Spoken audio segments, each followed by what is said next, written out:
Comment faites-vous? Je propose un impôt sur les très grandes fortunes financières françaises. Car j'accepte qu'on supprime l'ISF pour les fortunes moyennes ou les patrimoines, mais je dis que quand, dernier chiffre d'Oxfam, une association, quand les fortunes des milliardaires français a augmenté de 86% pendant la crise du Covid, de plus de 200 milliards d'euros, j'estime que la solidarité voudrait que ceux qui ont gagné tellement d'argent pendant la crise du Covid participent un tout petit peu pour alléger le prix de l'essence. Ces 6 milliards, je les finance aisément par une taxe exceptionnelle sur les très grandes fortunes au-dessus de 10 millions d'euros. Au-dessus de 10 millions d'euros. Hors résidence principale. Vous savez, franchement... Au-dessus de 10 millions d'euros, elle serait de quel montant, cette taxe? Une petite taxe pourrait être entre 0,5 et 1%. Donc on est vraiment dans quelque chose de léger, qui ne va pas étouffer, mais qui permet de dire à la nation, oui, il y a un moment, ceux qui ont gagné des dizaines de milliards d'euros, doivent contribuer à alléger le fardeau de l'essence des Français. Et je crois que c'est juste.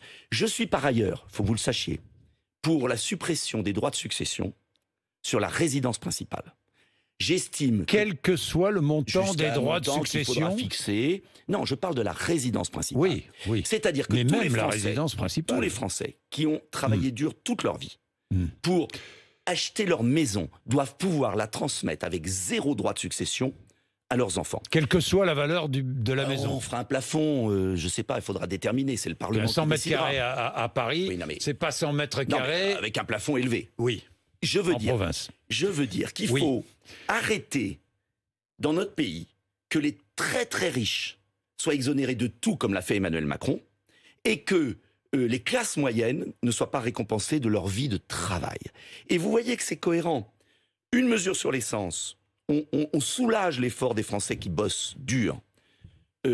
On allège les classes moyennes qui veulent transmettre à leurs enfants quelque chose.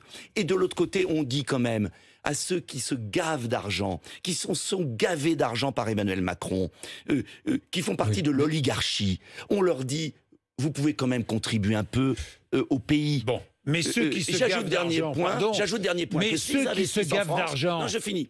S'ils investissent en France, leur patrimoine, ils auront un allègement.